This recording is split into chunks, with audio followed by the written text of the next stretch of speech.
오늘 1, 2부 예배는 진정한 애국심에 관한 설교를 좀 해야겠습니다. 예수님께서 제자들하고 마지막 대화를 나누셨는데요. 그 대화 가운데서 제자들이 했던 얘기가 눈에 띕니다. 예수님은 예루살렘을 떠나지 말라고 그랬어요. 성령 침례를 기다리라고 했습니다. 제자들은 예루살렘을 떠나지 말고 성령 침례를 기다리라라고 하는 그 이유에 대해서 물어봅니다. 예루살렘을 회복하시려고 그러는 겁니까? 라고 물어봐요. 그래서 예루살렘에 대기하고 성령님이 어떻게 성령 침례가 뭔지 이 사람들이 제대로 모르겠지만 결국은 예루살렘을 회복하려고 그러는 건가? 라고 하는 거예요. 그러니까 이게 애들하고 이 아빠나 엄마하고의 대화하고 똑같아요. 아빠가 다음 주말에 오면 어디 나갈 거니까 옷 잘 입고 있어. 몇 시쯤 올 거야. 옷 잘 입고 기다려. 그러면은 애들이 그럽니다. 아빠 왜? 뭐 생일 파티야? 뭐 아니면 뭐야? 막 그래요. 자기들들 머릿속에 생각나는 걸 막 던집니다. 그것처럼 예루살렘을 회복하시려고요? 라고 얘기해요. 근데 여러분 아시다시피 그건 아버지에 관한 내용이고 그리고 너희는 내 증인이 되기 위해서 예루살렘에서 기다려야 돼 라고 얘기하는 것으로 마무리가 돼요. 그리고 승천하십니다. 여기서 이제 제자들이 누구라고 딱 특정되지는 않았는데 예루살렘을 회복하실 겁니까? 라고 물어봤다는 거예요. 그래서 본문을 보면은 이렇게 되어 있습니다. 저희가 모였을 때에 예수께 묻자와 가로되, 그러니까 저희가 모였을 때 어느 한 명이나 아니면 몇몇이 물어봤을 텐데 제가 느끼기에는 다수의 제자들이 아마 이 마음에 동감을 했을 거라고 생각해요. 그래서 지금 이 사도행전을 쓴 누가도 그 마음을 알고 있는 거예요. 그래서 지금 혹시 이것 때문에 그러나 그래서 이들에게 가지고 있었던 공통 관심사가 이 나라를 회복할 작정이십니까? 라는 거예요. 이걸 다른 말로 말하면 이걸 애국심이라고 하는 겁니다. 우리나라 사람들은 지금 1945년 8월 15일 날 우리나라가 일본으로부터 해방이 됐잖아요. 해방이 되고 지금 벌써 몇 년입니까? 50년도 훨씬 지나서 60년 뭐 어떻게 될까나? 한 70년? 내년이면 70년이네요. 그죠? 45년, 55년, 뭐 70년이야, 80년이야. 뭐 이렇게까지 많이 지났는데도 지금도 뭐 일본 얘기하면은 그때로 회귀하는데 1초도 걸리질 않아요.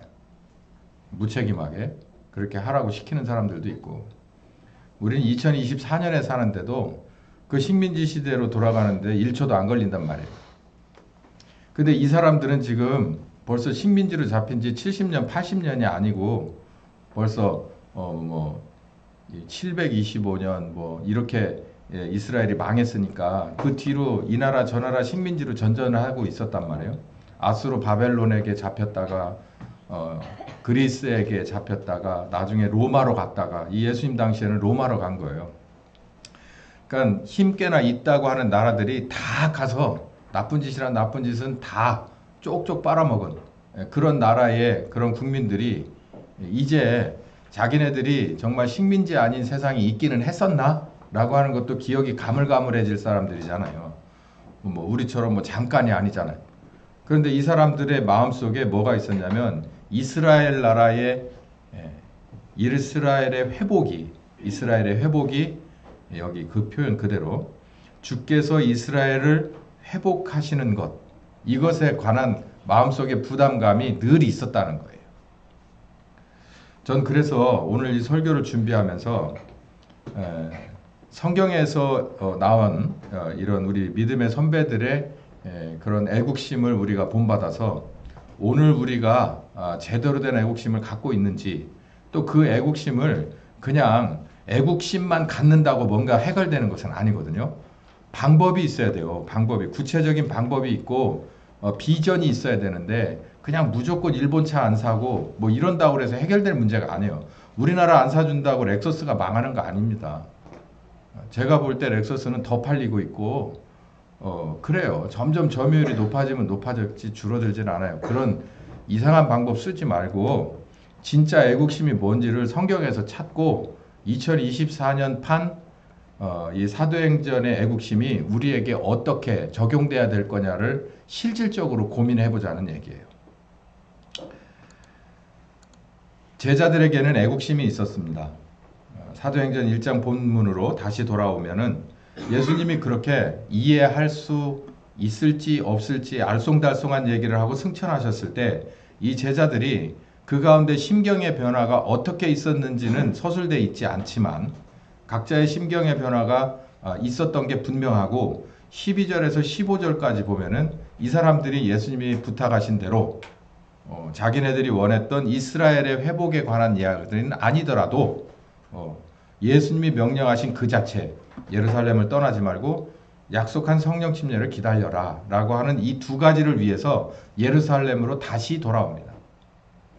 이렇게 하는 게 가장 쉽고 빠른 방법이에요. 예수님을 환송하고 그리고 나는 원래 고향으로 돌아가고 그러면 짐을 싸갖고 나와서 예수님 안녕히 가십시오. 또 뵙겠습니다. 그리고 나서 내 갈 곳으로 버스를 타든 택시를 타든 아니면 걸어가든 가면은 다시 예루살렘으로 돌아올 일이 없어요. 이 사람들 중에 예루살렘에 사는 사람이 없어. 다 외지 출신들이니까.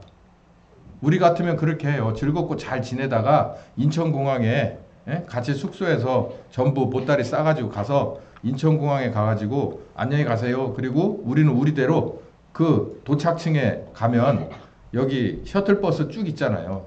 계룡으로 오는 것도 있고 어디로 가는 거 다 시간 맞춰서 그냥 차 한잔 마시고 헤어져요. 제자들. 그러면 끝이야. 근데 이 사람들은 그러질 않고 다시 예루살렘으로 돌아왔어요. 뭔가 이유가 있겠죠. 뭔가 이유가 있는데 여기서 뭐 다른 얘기를 안 하고 요 뒤에는 이제 마띠아를 뽑는 장면이 나오지만 요 장면에서는 그냥 기도에 힘씁니다. 근데 생각보다 사람들이 꽤 있어요. 120명 정도가 돼요. 그러니까 예수님의 제자 마띠아까지 포함해서 12명. 그러니까 10분의 1은 제자였고 나머지 90%는 이제 예수님의 인척, 엄마를 비롯한 인척들하고 이렇게 모여서 전혀 기도에 힘썼다는 거예요. 기다린 거죠. 기약 없는 기다림. 기약 없는 기다림을 문간에서 하듯이 이 제자들은 예수님이 그렇게 하라고 그랬으니까 착하게 그렇게 해요. 이게 제자들의 애국심하고 무슨 상관이 있느냐라는 거죠. 저 여러분 가만히 성경을 자세히 볼 필요가 있습니다. 이 제자들이 여기서 이제 사도행전 2장에 넘어가면 성령께서 오셔가지고 예수가 그리스도인 것을 예루살렘에 나가서 전해요.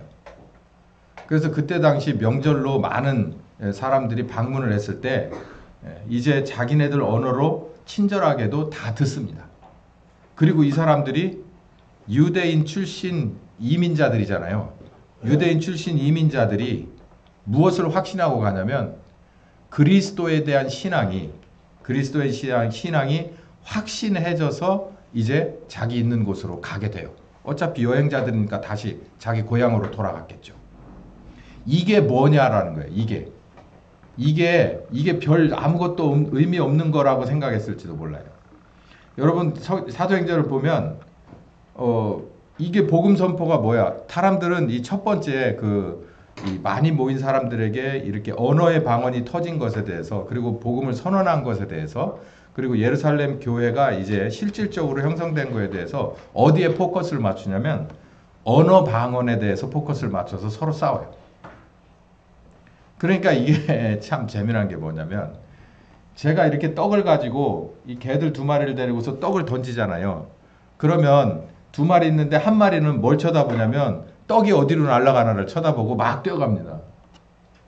그러면 내가 그 다음번에 빈손으로 딱 나와서 이렇게 허리숨에 튀고 이렇게 해서 칙 하고 뭘 던지는 신용을 했다고 봐요. 그럼 똑똑한 녀석은 뭘 쳐다보게요? 주인의 손을 보죠.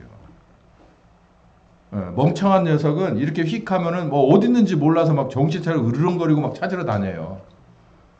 그리고 한 두어 번 거짓말 치면 다음부터는 주인이 뭘 이렇게 들고 나와도 이제 안 하죠. 그거는 의미가 없어요. 그런 개는. 근데 똑똑한 녀석들이 있어요. 주인하고 눈빛을 마주치는 개들이 있다고. 여러분 여기서 이 사도행전 2장에 나오는 처음 성령 강림하셨을 때 일을요. 우리도 뭘 보면 안 되냐면 무리들처럼 예수님의 손에 잡힌 떡, 예수님의 손에서 나오는 무슨 병 고치는 기적 또 예수님이 말씀하실 때 막 벌어지는 이상한 현상들 여기에 그 멍청한 개처럼 떡덩어리에만 관심을 두지 말고 어디에 둬야 되냐면 예수님의 손에 이게 왜 예수님이 이 상황에서 이렇게 하셨을까라는 걸 그러니까 흔히 그러잖아요. 큰 그림을 볼 줄 알아야 된다고. 이게 제자들의 애국심과 이 제자들이 애국심을 탁했을 때 예수님은 그냥 이런 지하에 그냥 확 거절하신 것 같잖아요.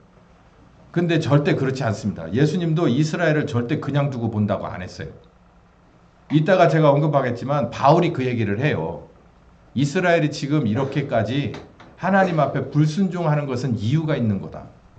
이 어간에 이스라엘이 불순종하는 어간에 누구들이 들어오라고 하는 거예요. 니네들이 들어오라고 하는 거다.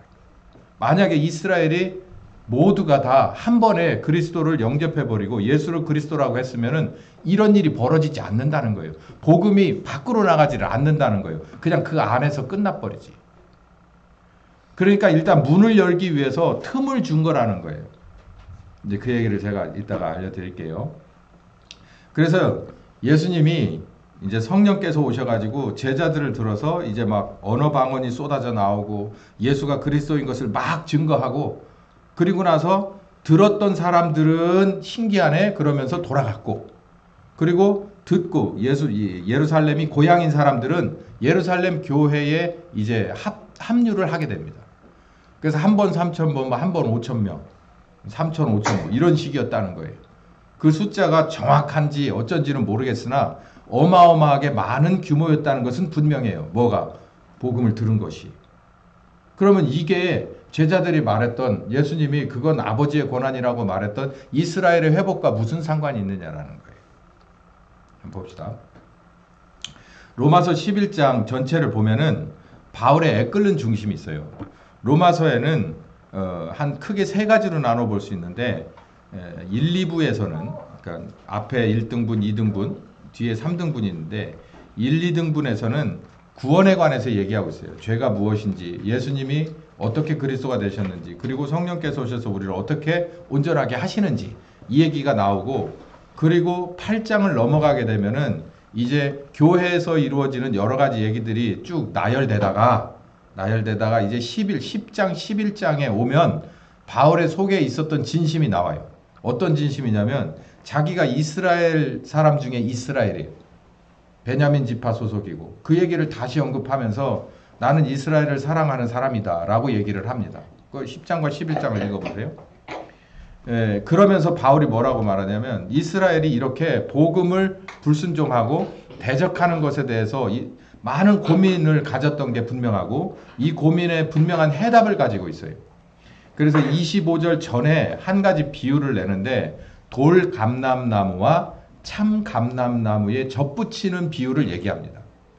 우리도 여러분 그 대봉감을 그냥 대봉감이 쑥 나온 게 아니라 원래 있던 그냥 감나무에서 이렇게 이 고염에 해당하는 이렇게 뾰족한 것들 이렇게 접을 붙여서 개량해서 나오는 겁니다.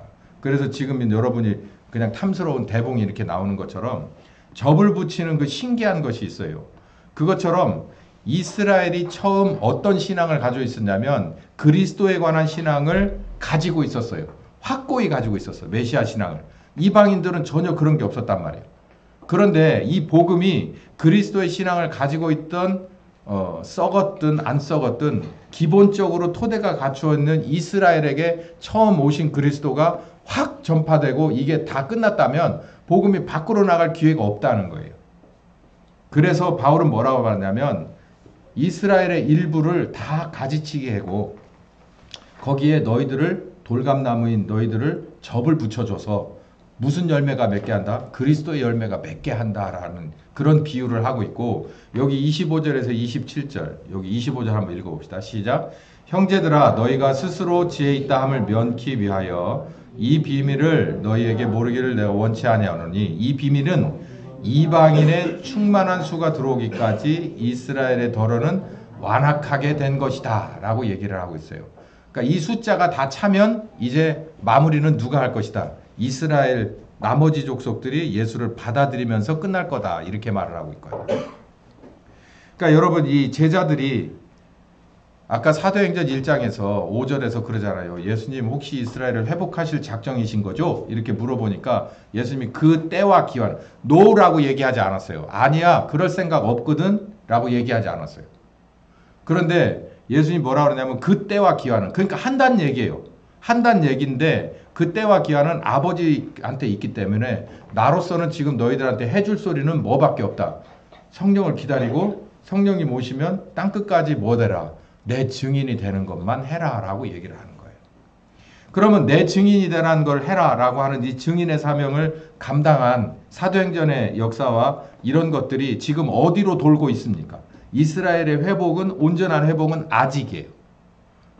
어떤 사람은 그렇게 얘기해요. 이스라엘이 지금 1945년 그 즈음에 저기 지금 팔레스타인의 이스라엘의 고토로 돌아간 것을 이스라엘의 회복이라고 말하는데 이스라엘의 회복이 온전하지 않죠. 왜냐하면 누구를 안 받아들이고 있어요. 예수를 그리스도로 받아들이지 않고 있잖아요. 그러니까는 이게 외형적인 것은 어느 정도 갖춰졌을지 모르지만 뭐는 안 갖춰 있냐면 실질적인 예수가 그리스도가 되지 못했어요. 그러니까 그게 마지막에 그게 완성되면 이 세상은 마무리가 될 것이다 라는 얘기거든요. 그러니까 지금도 이 예루살렘 교회의 12사도와 120명의 성도들은 애국심 찬 마음을 가진 채로 복음의 증인이 됐던 거예요. 그러면서 바울이 예수님께서 나는 잘 모르지만 이라고 이렇게 어둠 속에 묻어두었던 이 감추어진 얘기를 여기에 이렇게 해주고 있는 거예요. 아, 우리가 지금은 불순종하는 이 민족들 가운데서 여기에 발붙일 수 없어서 밖으로 나가지만 우리의 일정한 무리들이 밖으로 나가지만 이게 오히려 뭐 하는 길이라는 거예요. 이스라엘을 위하는 길이라는 거예요. 이게 이해가 되셔야 됩니다. 하나님이 이스라엘을 아직까지는 그냥 열어두기로 한 거예요. 열어두기로. 누가 들어오게끔. 우리가 들어가게끔. 이방의 복음이 열로 돌고 절로 돌고 절로 돌고 돌아서 마지막으로 어디로 가게끔. 이스라엘로 가게끔. 그러니까 어떻게 보면 속 터지는 일이잖아요. 도대체 그걸 언제 기다려? 뭐 정말 남는 거 없는 장사 같잖아요. 바로 뭔가가 열매가 턱턱턱 맺었으면 좋겠는데 근데도 이 제자들은 먼저 그의 나라와 그의 의를 지키는 분명한 하나님 나라의 사람들이었던 것을 우리는 잊어버리면 안 돼요. 여러분 이 점을 명심합시다. 우리는 가장 우선되는 시민권이 하나님 나라의 시민권이에요. 이렇게 말해요. 누군가가 너는 하나님 나라의 시민권이 우선이야 아니면 대한민국 시민권이 우선이야 라고 물어볼 수 있어요. 그러면 우리는 지체하지 말고 뭐라고 말해야 되냐면 그의 나라와 그의 의가, 그러니까 하나님의 나라 시민권이 우선이어야 돼요. 그러면 이렇게 공격할 수 있습니다. 야, 그러면 너는 지금 대한민국 국적을 가지고 여기서 있는 모든 혜택과 또 의무를 하면서 사는데 이 공동체는 도대체 어떻게 하라는 거야? 교회가 그렇게 책임이 없어도 돼? 아니, 교회의 책임은 무한대예요. 그렇기 때문에 이 나라를 사랑하기 때문에 우리는 어디를 먼저 사랑한다고요? 하나님의 나라를 먼저 사랑한다는 거예요. 이것만 알아들으시면 오늘 일부 설교는 끝나는 겁니다. 너희가 먼저 그의 나라와 그의 의를 구하라고 하고 나중 것을 모르지 않는 하나님이 다 공급한다고 그랬잖아요. 그러니까 이 나라를 사랑하는 열심 가지고 뭔가를 하려고 하기 전에 일단 그 말씀을 앞에 놓고 깊게 묵상하고 기도해야 된단 말이에요. 그래서 하나님의 나라를 사랑하고 하나님의 뜻을 먼저 사랑할 줄 아는 사람이 나중에 결국은 뭣도 같이 따라온다는 거예요. 나라 사랑하는 애국심이 결실이 돼서 따라온다는 겁니다. 이제 다시 정리해 드릴게요. 나라를 사랑하냐? 네가 그리스도인이면 하나님의 나라를 사랑하라는 거예요. 그러면 뭐가 따라온다는 거예요? 이 나라에 그 열매가 쏟아져 내린다는 얘기입니다. 이 논리를, 이 진리를, 이 말씀의 진리를 우리는 잊어버리면 안 돼요. 예수님이 우리에게 명하셨죠. 요한복음 13장에 사랑에 관한 얘기를 했어요. 이 사랑에 관한 얘기가 참 오묘합니다. 이 사랑에 관한 얘기는 보면 우리에게 뭘로 딱 묶어버렸냐면 계명으로 묶었어요. 10가지 계명이 있고 이스라엘에게 준 10가지 계명이 있고 플러스 하나 해가지고 예수님이 사랑의 계명을 줬는데 10가지 계명은 모두 사실은 이 11번째 세 계명인 사랑의 계명 안에 다 녹아 들어가 있습니다. 그게 요한복음 13장에서 14장, 15장까지 사랑에 관해서 언급한 이야기를 쭉 제가 오늘 뽑아봤거든요. 중복되는 것을 제외하고 나머지를 뽑았어요. 그러니까 요것만 쭉 연결시켜 놓으면 이 사랑의 계명이 도대체 뭔 얘기인지를 우리가 알 수 있습니다. 읽어봅시다. 시작. 새 계명을 너희에게 주노니 서로 사랑하라. 내가 너희를 사랑한 것 같이 너희도 사랑하라. 그러니까요. 제가 아까 얘기했죠. 주인이 던지는 떡덩어리에만 관심 있으면 어디에다가 눈을 둔다고요? 떡에만 둔다고. 여기에 여러분 뭐가 눈에 들어갑니까? 계속 사랑 사랑 사랑 사랑 응? 사랑 사랑 그 누가 말했나 사랑만 얘기하는 거예요. 사랑만.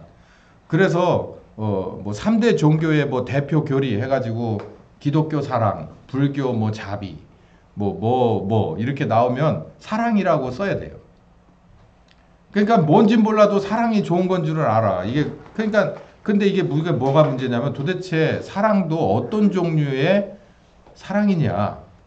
사랑도 여러 가지 사랑이 있잖아요. 우리가 아는 것도 육체적인 사랑이 있고 그리고 마음으로 하는 사랑이 있고 그리고 정신적인 사랑이 있는데 그것 말고도 어마어마한 사랑이 있는데 그 종류 중에서 도대체 무슨 사랑을 예수님은 말씀하셨을까? 여기 보니까 막 무거운 얘기가 많아요. 네가 이렇게 사랑해야만 내 제자일 것이다 라는 것도 얘기했어요. 내가 준 너 이 계명을 지키지 않으면 넌 내 제자가 아니란 얘기죠. 나를 사랑하면 내 계명을 지켜라. 여기서부터 중요합니다. 계명이라는 걸 왜 지켜야 되냐면 두 가지가 이유가 있어요. 세상에 많은 사람들은 계명은 묻지도 말고 따지도 말고 지켜. 이거예요. 계명은 그래. 주로 세상에서는 계명이라고 안 하고 계율이라고 하죠. 계율. 계율이라고 하면 그것에 대해서 이유를 달 필요가 없어요. 그냥 하는 거예요. 그냥. 근데 여기서 지금 계명이라는 것은 예수님이 말씀하신 계명이라는 건 이유를 달아놨어요. 네가 나를 사랑하면 증거를 보여다고. 사랑의 증거를 보여다고. 그게 뭐냐? 내 계명을 지키는 것이다. 이걸 쉽게 말하면 네가 나를 그러니까 당신이 나를 사랑해요. 그러면 생일 선물로 금반지를 사와요. 이런 거하고 똑같은 거예요. 다이아몬드를 사와요. 이게. 그러니까 사랑하면 뭔가를 이쪽에서도 보여줘야 되는데 예수님도 요구하는 거예요. 사랑하지 않는다면 여러분 기억하세요? 요한복음 21장에 베드로한테 그랬죠. 3번 뭐라고 물어봅니까? 일을 맡기기 전에 네가 나를 이 사람들보다 특별하게 사랑하냐라고 물어봐요. 그러면 사랑한다고 하니까 뭘 주는 거예요? 일거리를 주는 거예요. 여기 보세요. 이게 사랑의 계명도 똑같습니다. 네가 나를 사랑하면 내 계명을 지켜라. 그러니까 네가 나를 사랑하지 않으면 계명 안 지켜도 돼. 반대로 역으로 가보면 예수님은 그러니까 내가 계명을 안 지켜. 그럼 누굴 사랑하지 않기 때문이에요. 예수님을 사랑하지 않기 때문에 이게 성립이 되는 거예요. 14장 21절 읽어봅니다. 나를 사랑하는 자는 내 아버지의 사랑을 받아. 오라? 이거 아버지 하나님까지 여기 엮여 들어가네. 이거 굉장히 사랑이라는 게 의미가 있는 거예요. 그에게 나를 나타낼 것이다. 야, 이게 사랑의 계명 안에 아버지의 사랑도 들어있고 예수님의 계시도 들어있네. 이게 점점 더 무거워집니다. 이 사랑의 계명이. 우리가 저에게 와서 거처를 함께 하시다. 아버지와 아들과 성령님이 사랑의 계명을 지키는 자 안에서 집 짓고 살겠다는 얘기네. 이거 분명히 그러니까 사랑의 계명을 지켜야 되는구나. 이거 안 지키면 진짜 큰일이구나. 그러려면 내가 누구를 사랑해야 되는 거예요? 예수님 사랑해. 네가 나를 사랑하면 해야 돼. 사랑하면 이렇게 해라 라고 했으니까 내가 예수님을 사랑하는지를 고민해 봐야 된다는 얘기예요. 나를 사랑하지 않는 자는 내 말을 지키지 않을 것이다. 여기 나오잖아요. 사랑을 안 하면 계명 안 지켜도 된다는 거예요. 계명을 안 지키는 사람은 자동적으로 예수님 사랑하지 않는 거가 되는 거예요. 자, 여기 답이 있습니다. 아버지께서 나를 사랑하신 것 같이 나도 너희를 사랑했다. 아버지께서 나를 사랑했으니까 나도 아버지를 사랑해야 되잖아요. 그게 맞잖아요. 그런데 뭐라 그랬냐면 나도 너희를 사랑했다고 얘기해요. 그러면 이건 뭐가 이 안에 들어갔냐면 아버지가 그런 거예요. 아들아, 네 나 사랑하냐? 사랑하지 아버지. 아버지 얼마나 사랑하는데. 그러면 얼마나 사랑하는지 이렇게 한번 해봐라. 그러면서 너희를, 그러니까 예수님의 제자들을 사랑해봐라. 이렇게 얘기하는 거예요. 그러면은 아들 입장에서는 아버지를 이 만족시킬 만한, 내가 아버지를 이마만큼 사랑하거든요 라고 하는 것을 어디에 보여줘야 되는 거예요? 제자들에게 보여줘야 돼요. 제자들이 처음에 만났을 때 이게 아는 것도 별로 없고 분별력도 떨어지고 그 중에 뭣도 있었냐면 예수님을 팔자도 들어있었어요. 그런데 그 제자들에게 밑빠진 독이 계속해서 가르침에 물을 붓고, 그리고 그들을 돌보고 그들을 보호하고 때로는 풍랑 가운데 그들을 구하기도 했어요. 마지막까지 발을 씻었어요. 가르쳐 주셨어요. 모범을 보여주셨어요. 그 안에 누구도 들어있었어요? 가룟 유다도 들어있었어요.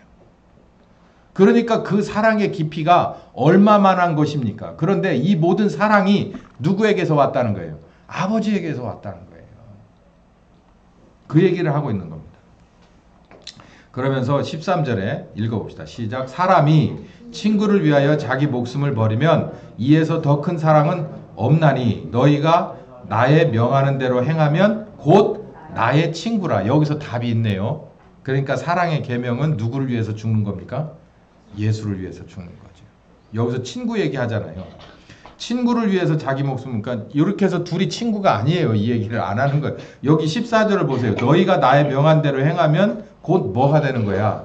너하고 나하고 뭐가 돼? 친구 먹자는 거예요. 근데 여기 보면 한 절 앞에 뭐가 있냐면 친구를 위해서 자기 목숨을 버리면, 그러니까 내가 너희를 사랑한 것처럼, 그러면 친구인 너를 위해서 내 목숨을 버린 것처럼 너도 나하고 친구 먹으려면 나를 위해서 뭐 해야 된다는 거예요? 목숨 내놔야 된다는 얘기예요. 이 얘기입니다. 이게 사랑의 계명이에요.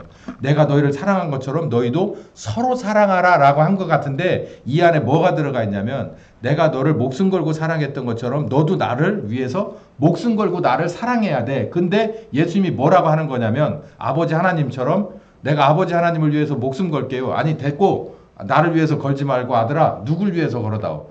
이 제자들을 위해서 걸어다오. 이렇게 얘기한 거예요. 그러니까 우리가 사랑을 해야 될 존재는 예수님을 그렇게 목숨 걸고 사랑하면 죽어야 될 대상은 누구를 위해서예요? 예수님은 아니에요. 근데 예수님은 우리들의 죽음을 뭘로 받는다는 거예요? 친구의 죽음으로 받는다는 거예요. 친구의 사랑의 증표로 받는다는 거예요. 이게 그래서 예수님이 우리에게 주신 정말 풀기 어렵지만 정말로 간단한 사랑의 계명인 거예요. 제가 애국심 얘기를 하면서 왜 이 얘기를 했을까요? 어떤 때 보면 참 싫을 때가 많아요. 정말 이건 아닐 때도 많아. 어떤 때는 특히 요즘 같으면 정말 뉴스를 저는 거의 안 봅니다. 교계 뉴스든 일반 뉴스든 보지 않아요. 그냥 뻔한 뉴스, 뻔히 이게 어떻게 갈 건지 아는 뉴스, 이거 속이는 뉴스, 사람들을 이렇게 말도 안 되는 그런 감정을 상하게 해서 원하는 게 분명한, 논조가 분명한, 이게 무슨 논설문도 아닌 그런 기자들의 그런 기사들 보는 거 이제 안 봅니다. 그게 참 싫어요. 그런데 제 이런 마음은 별개로 하고, 아까 제자들의 마음속에 뭐가 있었냐면 제자들의 마음속에 애국심이 있었어요. 근데 이 애국심이 누구에게도 있었냐면 예수님에게도 있었어요. 제가 아까 말씀드린 대로 첫 번째, 네가 나라를 사랑하냐?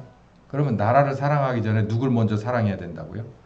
하나님의 나라와 하나님의 뜻을, 나의 주 예수 그리스도를 정말 목숨으로 사랑해야 돼요. 목숨으로 사랑하면 예수님께서 나 사랑하기 위해서 너는 돈을 평생 벌어다가 바쳐라. 예수님이 그 돈 갖고 어디다 써요?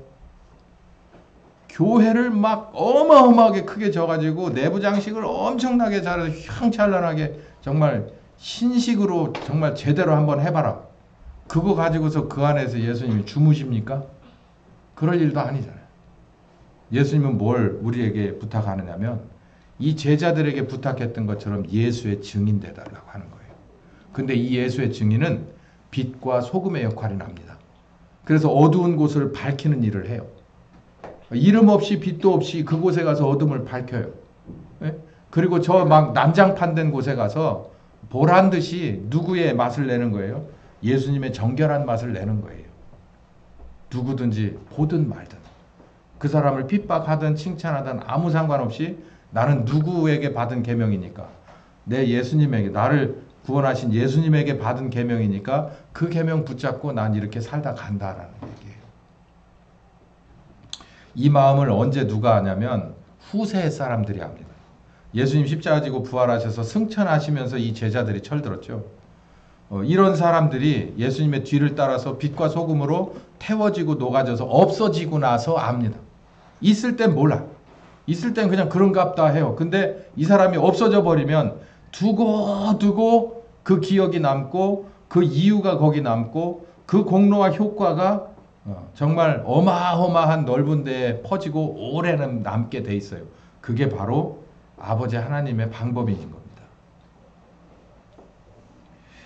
자, 이제 이 사랑의 계명 얘기까지 했습니다. 제가 이제는 실질적으로 오후 예배에 들어가서는 이렇게 나라를 사랑했으나 그러나 그때 당시로는 뚱딴지 같은 일을 해버린 것 같은 이런 실질적인 얘기와 그리고 시간이 되면 우리나라에 있는 얘기까지도 한번 가도록 해보겠습니다. 우리 다 같이 기도합시다.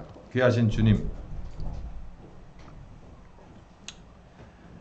우리가 이곳에서 났습니다. 이곳에서 난 것은 바로 우리 주님께서 우리를 믿고 이곳에 심으셨다는 것을 의미합니다. 우리가 이 나라에 나겠다고 선택한 적도 없고 그 부모 밑에 있겠다고 선택한 적, 그때를 나겠다고 선택한 적도 없습니다. 주님, 이렇게 주님이 부르셔서 심으셔서 우리 있는 이곳을 사랑해야 될 것은 정말 우리들의 본분인 것을 오늘 말씀으로 다시 한번 깨닫습니다.